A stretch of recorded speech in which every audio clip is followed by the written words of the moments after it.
Hello, my name is Cael 𝙼𝙃𝚃𝚾𝙲. I wanted to share with you a documentary that I watched on Netflix called Anti-Social Network, Meme to Mayhem. And it follows a 20-year period of the internet life and how a little group of nerdy, geeky kids who liked anime transitioned into the world-famous anonymous juggernaut petitioning Kim Jong-un to be deposed from his leadership. It's going to be a wild ride. It's a wild story, and stay tuned to the end. This is 𝙼𝙃𝚃𝚾𝙲𝚃, a scrupulous place in space where saints and souls have friendly chatter about things that really matter.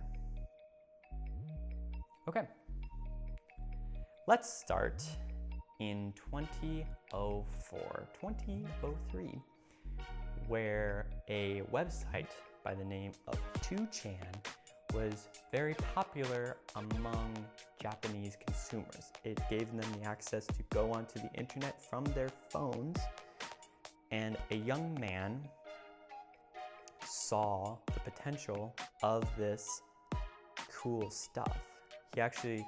Anime was very famous. Pokemon and other video games. Japanese was just the country that was making all the cool stuff. It was the cool nerdy stuff. And so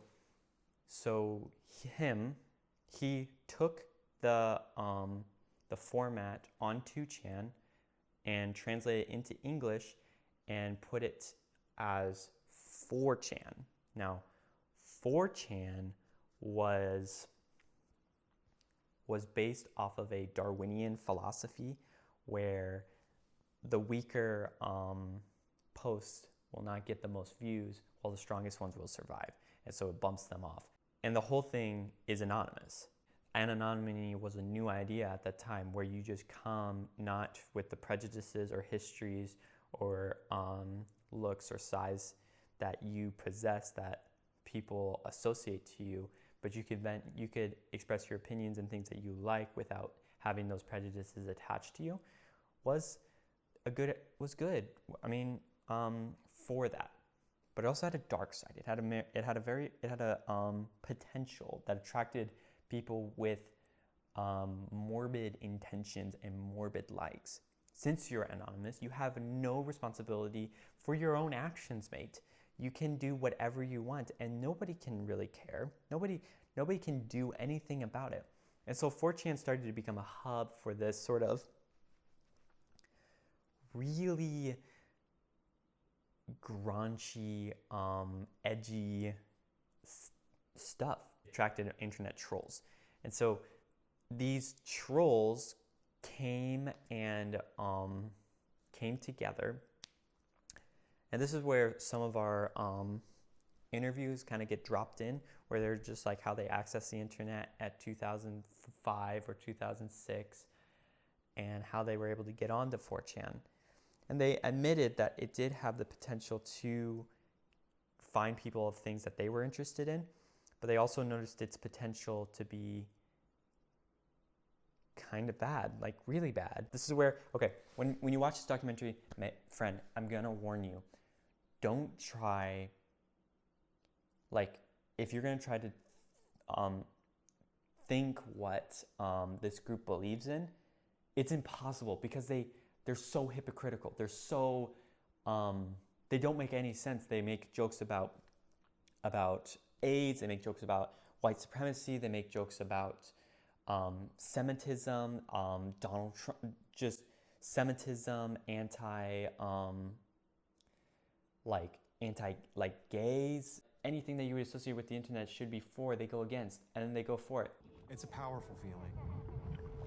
You start to enjoy the feeling of inflicting that pain that you feel on others. It actually explains better. They're just a group for the lulz. They thrive in an environment where strife is boiling, and the more absurd and the more outrageous people become, that's what feeds these trolls. Keep that in mind. They do several stunts, several pranks. One of them was the Hubbard Hotel 2006, and then Project 𝙤𝙃𝚃𝚾𝚲𝚃, which was a project against the Church of Scientology based on a video that was leaked of Tom Cruise, the Top Gun guy. Tom Cruise praising the church that the church wanted to revoke due to copyright reasons. And so they launched DDoS attacks against the church. And so what do you name this group? What do you name this group of people? They decided to go with a name that that kind of was the default name of whoever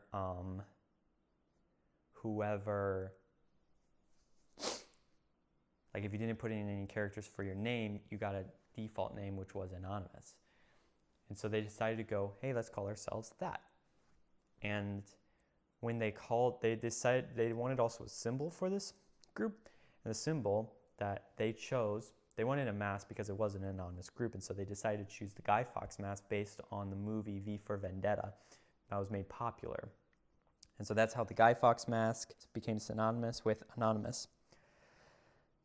And they started to do bigger and bigger hitters. They did an Occupy Wall Street. They were for that. And there was a WikiLeaks, which I don't have time, but they were actually committing cyber crimes at this point. We are anonymous. We are legion. We do not forgive. We do not forget. Expect us. We're getting arrested and doing hefty fines or jail time. These kids that were like 19 and 20, scared, they retreated from the internet for several years. This is where we get introduced to the letter Q, and specifically affiliated with Donald Trump. There was this young journalist who was on 4chan one day, and he noticed something. He noticed a post, and Donald Trump posts something almost exactly the same, and he put like 3+ signs after it.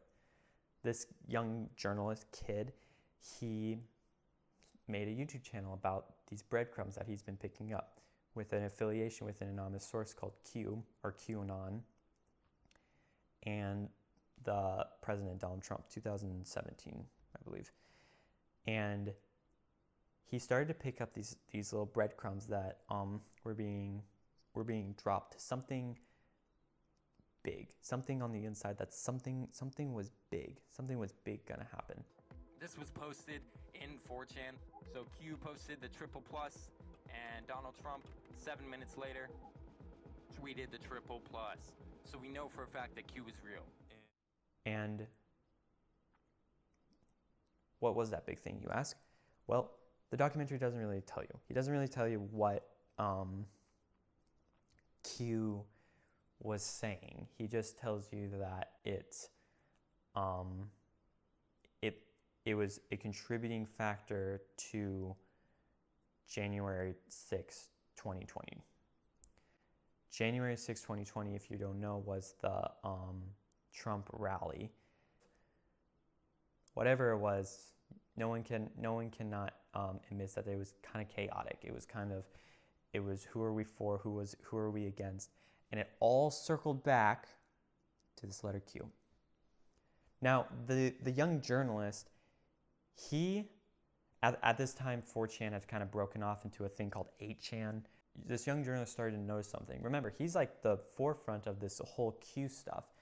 He started to pick up that, hey,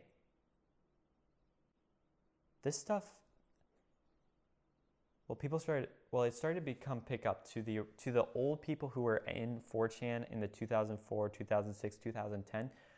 They noticed that this weird stuff that was being told, like that cheese pizza was being associated with child pornography, that lizard people were actually skin changers, the satanic pedophile underground organization bent on world domination moving through the Liberal Party.